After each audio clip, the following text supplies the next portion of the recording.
So I'm Kirsten Hunter. I work at Akamai. That's what this awesome T-shirt says, is I work at Akamai in the developer operations group, in the developer relations group for our APIs. And what I do for a living is make sure that our developers are happy and, come on, there we go, sweet. I make sure that our developers are happy and get what they want. And one of the things that I recently realized is that we had a situation where we have various information that's available from APIs that are designed to be write-only. So getting information from those APIs is not fantastic. It's really kind of gross. So I'm going to walk you through what our setup looks like, what the information is that I'm trying to store, and I'm going to show you why it is that I'm using Git as a data store instead of building an entire database to do the work. So again, introduction. I am Kirsten Hunter. I am Asynedra. If you want to tweet things that I say, please be nice, but you don't have to be nice. My boss does read my Twitter stream oddly, so it's a little kind of strange for me.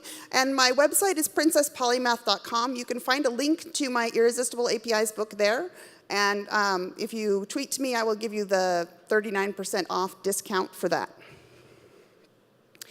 So the data that I'm looking at is a hierarchy. In our case, it's accounts, and then properties, and then different versions of those properties.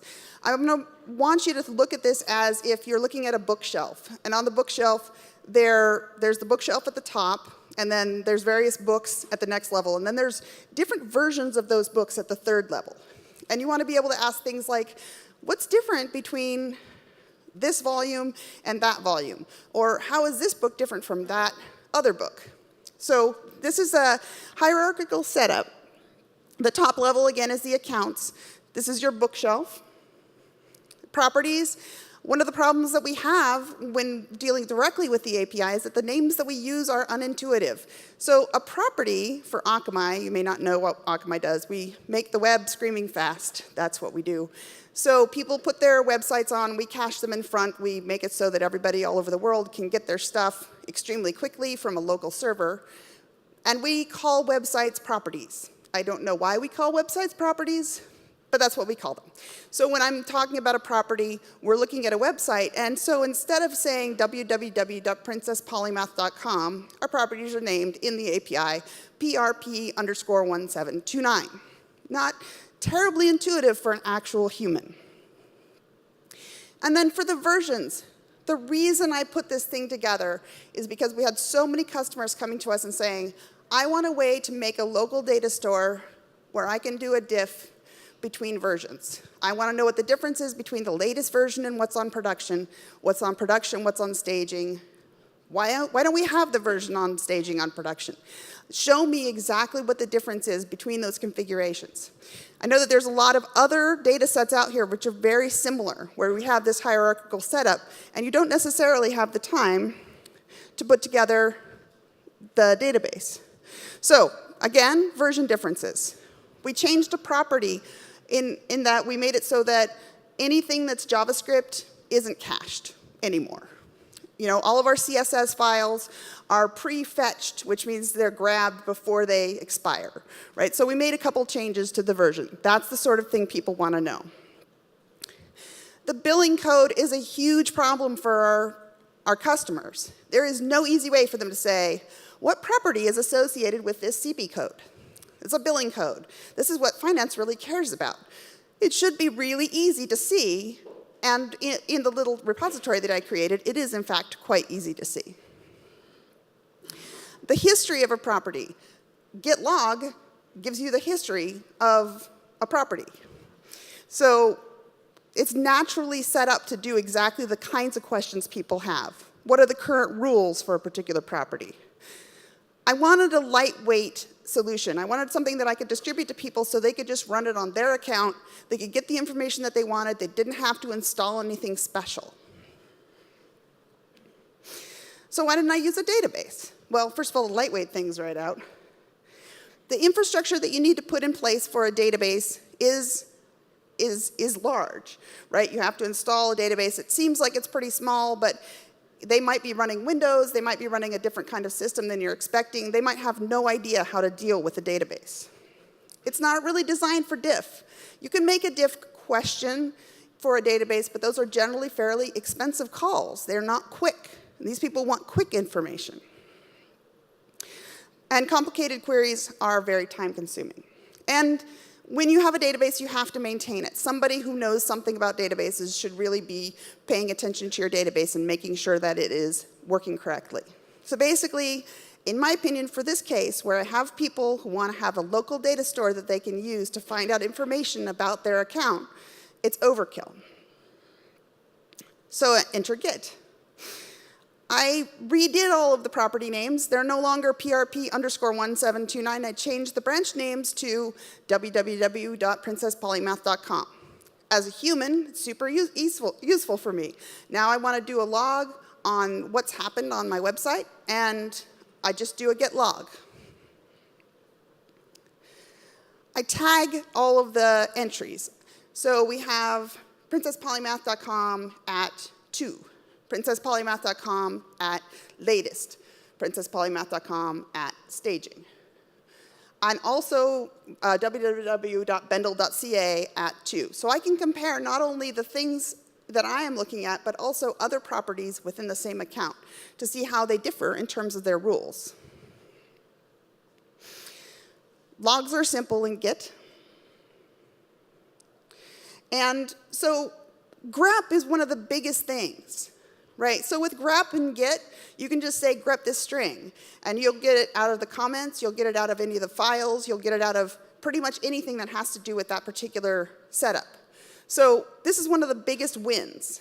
Asking a database where a string might show up in an account hierarchy is a pretty big question, and it's going to take a long time. So billing code, I put the scary billing code up there because that's how we all feel about billing codes, especially developers that have to represent them to the financial people. But I mapped the billing codes so that it is super simple to make a query that says, in this account, this billing code, which properties is it associated with? Now all of a sudden, you can find out how the billing is gonna shake out and exactly what's happening when that billing code, which doesn't actually have good information about what properties it's associated with in the financial reports, you can say, oh, that's that property over there, and it's doing that. So I have separate files. Our data structure, our metadata, we have host names, so things can be mapped to other host names. So for instance, I have a host name file that tells where my origin is. The way Akamai works is you have an origin, and then they have the edge. And when a request comes in, if the edge has it, the cache, it doesn't come back to the origin. But there's a mapping so that the edge knows where to find the origin.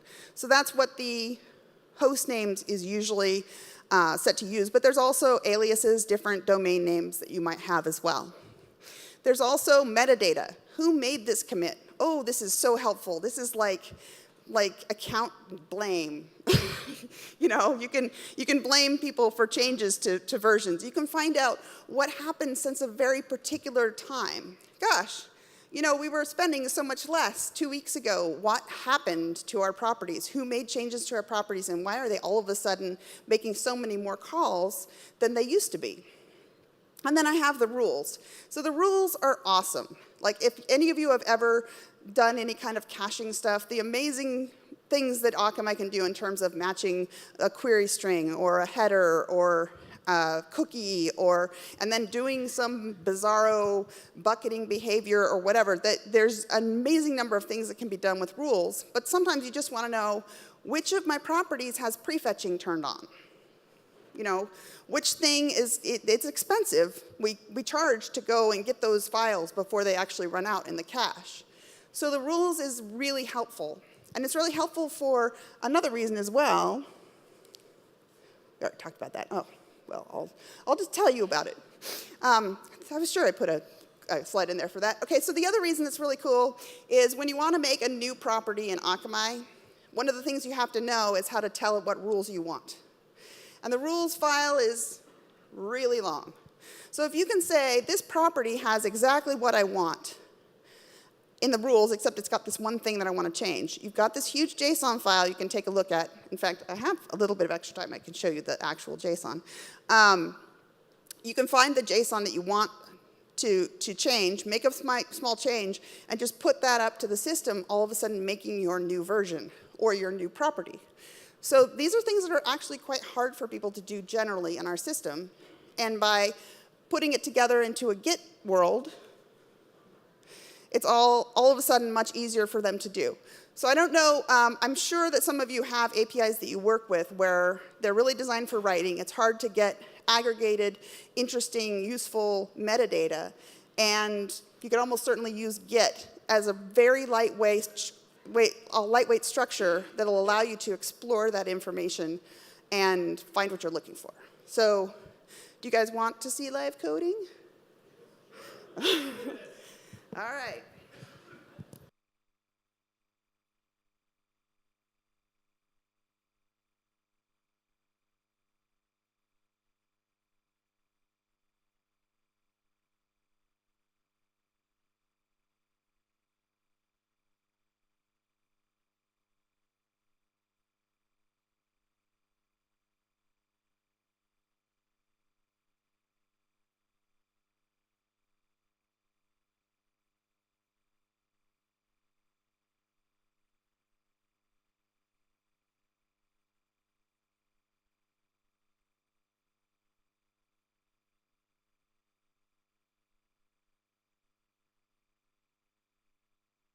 In fact, the code for this is available in our Akamai Open Kickstart repository, so you can use it as a base for doing it for your own information as well. And I'm happy to talk with you about it. So back to the finding of the code.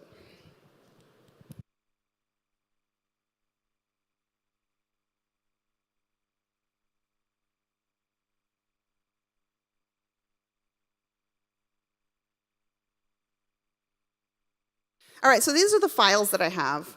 Let me show you git branch.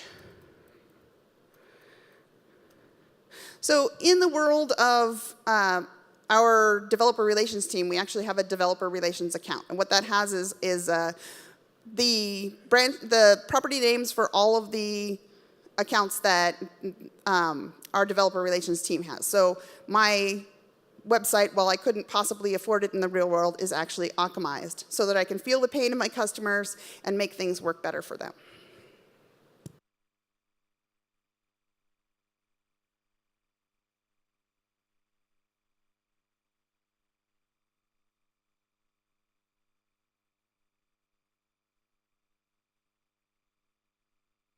Okay, so here you see the meta information. This is actually really, really useful. It tells you which version has been, whether the version has been deactivated, what the rule format is. That tells you which set of rules it's using for the rules.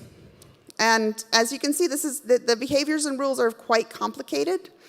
And so working through them in this way is much easier than just pulling it and trying to understand what's different between two versions.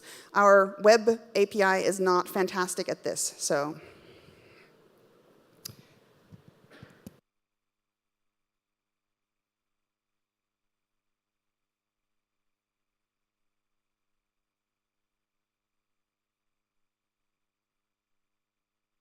Brave enough to find the CP codes for you guys because I have to do a lot of grepping. But I do actually have a page that I have put the examples on, which is Akamai. It's hard to type and talk at the same time, isn't it?